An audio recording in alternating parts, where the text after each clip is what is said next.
CBS 46 investigation uncovers what some are calling arrest incentives within the Atlanta Police Department. Well, the department's evaluation system called into question after a transgender woman was jailed for a false drug trafficking charge. CBS 46 investigative reporter Rachel Polanski started looking into APD's point system after a judge expressed suspicion that could contribute to a wrongful arrest. Rachel, what did you find out? Well, quite frankly, it depends who you talk with. Now, an APD officer who did not want to be interviewed for fears of being fired shared this performance evaluation chart with me. And as you can see right here, you can see that different actions have different points. Now, APD did defend this system, and they told me that there are not quotas. And in fact, this is simply just an assessment tool. 6 years after Jazima Goldring was stopped for jaywalking in Midtown Atlanta and taken into custody on grounds that she could be trafficking cocaine, federal judge William Ray shed light on APD's point system, saying in testimony, quote, "The court is concerned that such a system may create perverse incentives for officers." Tiffany Roberts, who heads the Southern Center for Human Rights, expressed the same concerns. Came from law enforcement officers who were upset that they'd lost their beats and had been penalized because they were not arresting enough people. CBS 46 Investigates got a hold of a weekly scorecard from Zone 1.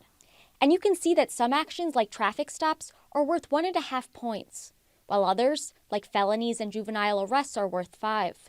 Robert says that encourages officers to do police work that earns them more points. So that you're incentivized to arrest people and to arrest people for the harshest offense possible. But APD Deputy Chief Darren Sherbaum says that's not how it works. Yes, some actions are worth more points, but he says it's not based on the crime itself. The values that are assigned are to reflect the time of service that it takes for that officer to complete the task.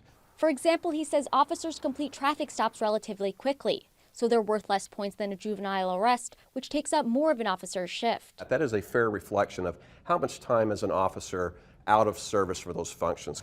He went on to say that officers don't have quotas and they are not penalized based on their total scores. But we also noticed that officers who met their target goals received comments like highly satisfactory, while those who didn't received remarks like unacceptable. Why would you post this for all officers to see if officers weren't being penalized? I cannot speak to the posting in police facilities. We have a number of police facilities. I wouldn't say it's accurate to say it's posted at every one. Our goal is to know when a patrol car leaves the precinct that day, is it serving your community? As for Jazima Goldring, after spending nearly 6 months in the Fulton County Jail, Judge Ray hopes the $1.5 million ruling will provide her with, quote, some semblance of justice. And I do want to mention that after I shared this performance evaluation chart with APD for Zone 1, they did tell me that there is a more updated evaluation chart here that they shared with me that includes incentives for officers who use diversion and other alternative forms of policing. And they told me that they would make sure that Zone 1 gets copies of this most updated evaluation chart.